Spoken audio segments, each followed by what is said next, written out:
નમસ્કાર મિત્રો. જિંદગીમાં બીજું કંઈ શીખો કે ના શીખો, પણ એક વસ્તુ જરૂર શીખવી પડશે. માણસોને ઓળખતા શીખજો.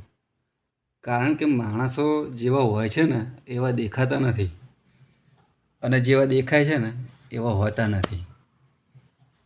બહુ અઘરું છે માણસને ઓળખવું. જય સ્વામિનારાયણ. જય શ્રી કૃષ્ણ. નમસ્કાર મિત્રો.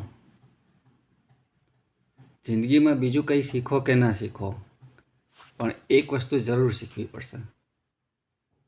માણસોને ઓળખતા શીખજો. કારણ કે માણસો જેવા હોય છે ને એવા દેખાતા નથી, અને જેવા દેખાય છે ને એવા હોતા નથી. બહુ અઘરું છે માણસને ઓળખવું. જય સ્વામિનારાયણ. જય શ્રી કૃષ્ણ.